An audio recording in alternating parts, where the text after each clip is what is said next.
آپ صلی اللہ علیہ وسلم نے فرمایا، جس نے فجر پڑھی وہ اللہ کی پناہ میں ہے، تو تم اللہ کی پناہ ہاتھ سے جانے نہ دو۔ نماز وسیلہ ہے اللہ سے ملاقات کا۔ وہ لوگ جو مسلسل نماز ظہر چھوڑتے ہیں وہ بد مزاجی اور بد ہضمی سے دوچار ہوتے ہیں۔ اس وقت کائنات زرد ہو جاتی ہے اور معدہ اور نظام انہضام پر اثر انداز ہوتی ہے، روزی تنگ کر دی جاتی ہے۔ ملتی نہیں محشر میں کسی بھی قیمت پہ مہلت، اے زندگی والوں پڑھ لو ابھی سستی ہے نماز۔ آپ صلی اللہ علیہ وسلم نے ارشاد فرمایا، جب کوئی شخص نماز کے لیے کھڑا ہوتا ہے تو اس کے گناہ اس کے سر اور کندھوں پر رکھ دیے جاتے ہیں۔ جب جب وہ رکوع اور سجود میں جاتا ہے تو وہ گناہ گرتے رہتے ہیں۔ جس نے اپنی نمازوں کی فکر چھوڑ دی، اللہ نے اس کی فکر چھوڑ دی۔ حضرت علی رضی اللہ عنہ نے فرمایا، اپنے بہترین وقت کو نماز میں وقف کر دو، کیونکہ تمہارے سب کام تمہاری نماز کے بعد ہی قبول ہوں گے۔ آپ صلی اللہ علیہ وسلم نے فرمایا، جب تم میں سے کوئی شخص نماز پڑھتا ہے تو اپنے رب سے سرگوشی کر رہا ہوتا ہے۔ بی بی عائشہ فرماتی ہے، آپ صلی اللہ علیہ وسلم ہم سے باتیں کرتے، مگر جب نماز کا وقت آ جاتا تو آپ صلی اللہ علیہ وسلم کی یہ حالت ہو جاتی کہ گویا نہ آپ صلی اللہ علیہ وسلم ہم کو پہچانتے اور نہ ہم آپ صلی اللہ علیہ وسلم کو پہچانتے۔ ایک اور روایت میں ہے کہ حضور نبی اکرم صلی اللہ علیہ وسلم جب اذان کی آواز سنتے اسی وقت سے یہ حالت ہو جاتی کہ گویا آپ صلی اللہ علیہ وسلم کسی کو بھی نہیں پہچانتے۔ حضرت علی علیہ السلام نے فرمایا، اپنے بہترین وقت کو نماز میں وقف کر دو۔ نماز ہر اس انسان کے لیے تحفہ ہے جو اللہ سے محبت کرتا ہے۔ حضرت علی علیہ السلام فرماتے ہیں، میں جنت کے شوق میں عبادت نہیں کرتا، یہ تجارت ہے، اور نہ ہی جہنم کے خوف سے کرتا ہوں کہ یہ غلامی ہے۔ میں صرف اور صرف اس لیے عبادت کرتا ہوں کہ میرا رب عبادت کے لائق ہے۔ یہ جو فجر کے وقت کی خاموشی اور سکون ہوتا ہے، یہ دنیا کی کسی دولت اور آسائش میں نہیں مل سکتا۔ اگر فجر کے وقت آپ کی آنکھ خود بخود کھلنے لگے تو رب العالمین کی رحمت پر یقین رکھتے ہوئے گمان کر لیجئے کہ اسے آپ کی عبادت پسند آ رہی ہے اور وہ آپ کے رکوع سجود کی قضا نہیں چاہتا۔ بہترین صبح وہی ہے جس کا آغاز اللہ کے نام سے ہو۔ فجر کا ایک ایسا لمحہ جب ایک محبوب اپنے محبوب سے سجدے میں جھک کر ملاقات کرتا ہے، یہ وہ لمحہ ہے جب عرش اور فرش میں کوئی فاصلہ باقی نہیں رہتا، نہ آنسوؤں پہ کوئی اختیار ہوتا ہے اور نہ دل پر۔ محبت اپنے جوش پہ ہوتی ہے۔ آنکھوں سے جب آنسو گرنا شروع ہوتے ہیں تو عرش سے ایک آواز آتی ہے، اے میرے محبوب بندے، مانگ تو کیا مانگتا ہے، بول تو کیا چاہتا ہے۔ بس الفاظ نکلتے ہی عرش سے کن کی صدا آتی ہے۔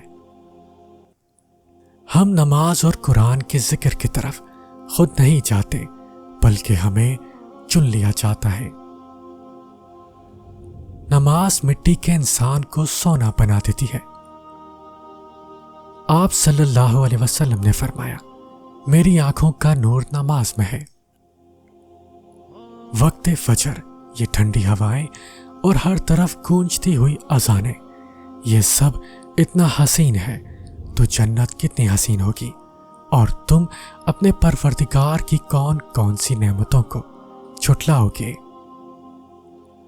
ہماری زندگی میں آنے والے آدھے سے زیادہ طوفانوں کو تو ہماری نمازیں ہی روک کے رکھتی ہیں۔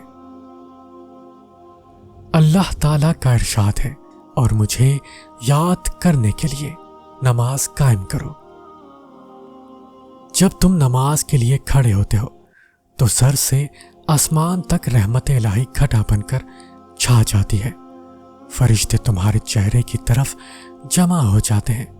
ایک فرشتہ پکارتا ہے کہ اے نمازی، اگر تو دیکھ لے کہ تیرے سامنے کون ہے اور تو کس سے بات کر رہا ہے تو اللہ کی قسم تو قیامت تک سلام نہ پھیرے۔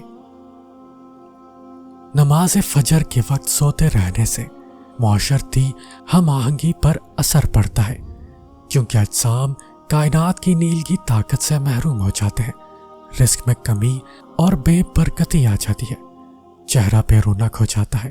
لہٰذا مسلسل فجر قضا پڑھنے والا شخص بھی انہی لوگوں میں شامل ہے۔ جو نماز نہیں پڑھتا وہ سکون کا مطلب نہیں جانتا۔ مغرب کے وقت سورج کی شعاعیں سرخ ہو جاتی ہیں، جنات اور ابلیس کی طاقت عروج پر ہوتی ہے۔ سب کام چھوڑ کر پہلے مغرب کی نماز ادا کرنی چاہیے۔ اس وقت سونے والوں کی کم اولاد ہوتی ہے یا ہوتی ہی نہیں، اور اگر ہو جائے تو نافرمان ہوتی ہے۔ آپ صلی اللہ علیہ وسلم نے فرمایا، سب سے پہلے قیامت کے دن بندے سے نماز کا حساب لیا جائے گا۔ اگر یہ درست ہوئی تو باقی اعمال بھی ٹھیک رہیں گے، اور یہ بگڑی تو سبھی بگڑیں گے۔ جنت والے جب جہنم والوں سے پوچھیں گے کہ کیا چیز انہیں جہنم میں لے آئی تو وہ کہیں گے ہم نماز نہیں پڑھتے تھے۔ آپ صلی اللہ علیہ وسلم نے فرمایا، جو شخص فجر کی نماز پڑھتا ہے وہ اللہ تعالیٰ کی حفاظت میں آ جاتا ہے، اور اس بات کا خیال رکھو کہ اللہ تعالیٰ اپنی حفاظت میں لیے ہوئے شخص کو ستانے کی وجہ سے تم سے کسی چیز کا مطالبہ نہ فرما لے، کیونکہ جس سے اللہ تعالیٰ اپنی حفاظت میں لیے ہوئے شخص کے بارے میں مطالبہ فرمائیں گے، اس کی پکڑ فرمائیں گے اور اسے اوندھے منہ جہنم کی آگ میں ڈال دیں گے۔ فرمان مصطفیٰ صلی اللہ علیہ وسلم، جس نے صبح کی نماز باجماعت ادا کی، پھر بیٹھ کر طلوع آفتاب تک اللہ کا ذکر کرتا رہا، پھر 2 رکعت نماز ادا کی، تو اسے 1 حج اور 1 عمرے کا ثواب ملے گا۔ راوی کا بیان ہے کہ حضور صلی اللہ علیہ وسلم نے فرمایا، مکمل عمرے کا ثواب، مکمل عمرے کا ثواب۔ نماز ہر اس انسان کے لیے تحفہ ہے جو اللہ سے محبت کرتا ہے۔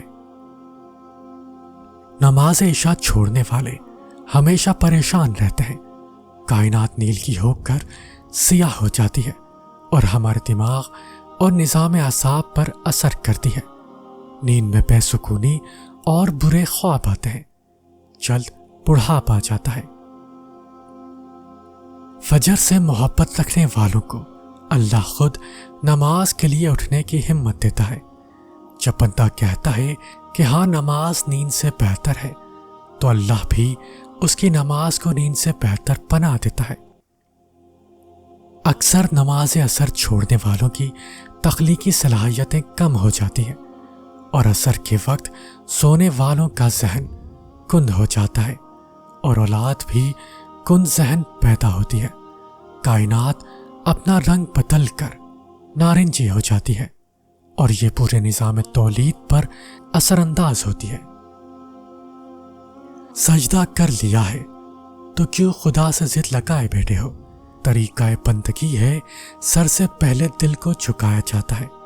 کیوں ہوتے ہو پریشان انجام کے خوف سے؟ تم ان کے پیچھے نہیں بھاگتے جن کا معاملہ اللہ کو تھما دیا جاتا ہے۔ ہدایت بھی انہیں دی جاتی ہے جو ہدایت چاہتے ہیں۔